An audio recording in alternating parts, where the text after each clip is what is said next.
Hello friends. हर हर महादेव। कैसे हैं आप सब? आशा करता हूं आप सब तंदुरुस्त और सुखी होंगे। भोलेनाथ की कृपा आप सब पर हमेशा बनी रहे। आज हम एक कथा के बारे में जानेंगे।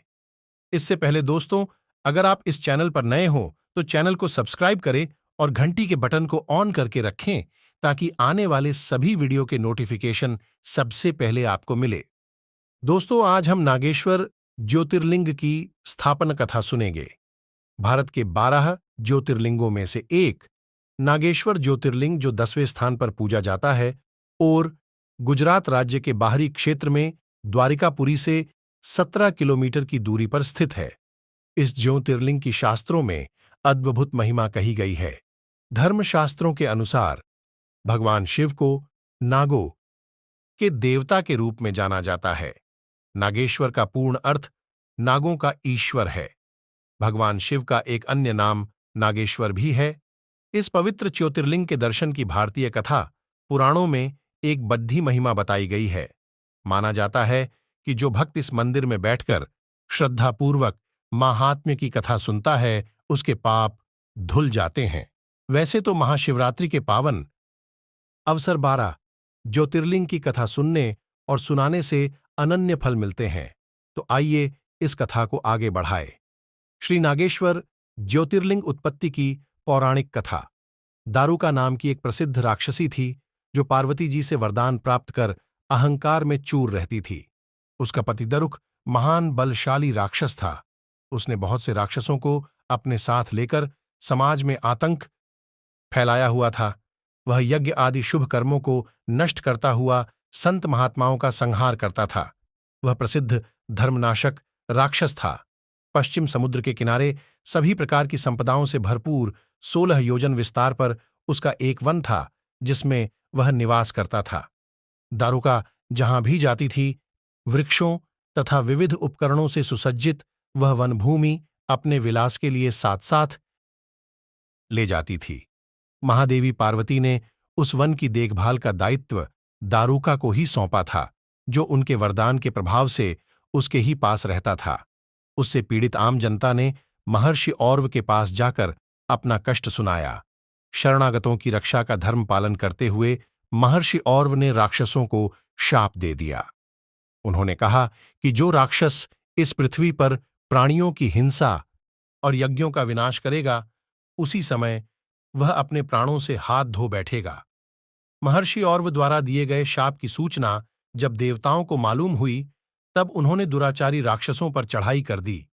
राक्षसों पर भारी संकट आ पड़ा।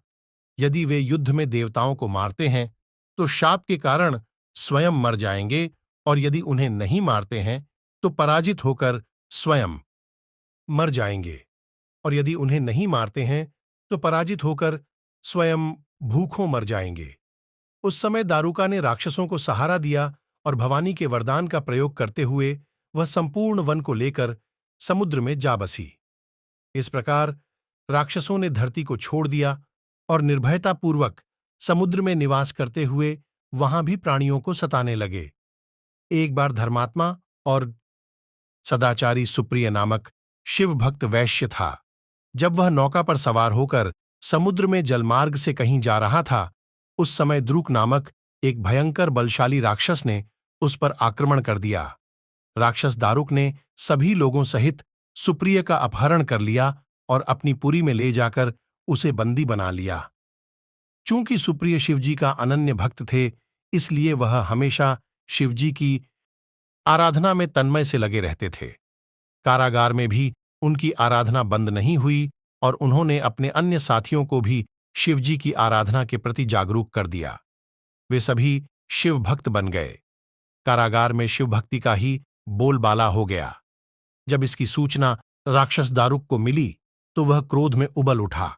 उसने देखा कि कारागार में सुप्रिय ध्यान लगाए बैठा है, तो उसे डांटते हुए बोला, वैश्य, तू आंखें बंद करके मेरे विरुद्ध कौन सा षड्यंत्र रच रहा है?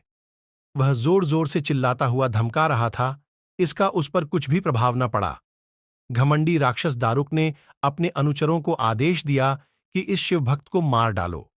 अपनी हत्या के भय से भी सुप्रिय डरे नहीं और वह भयहारी संकट मोचक भगवान शिव को पुकारने में ही लगे रहे।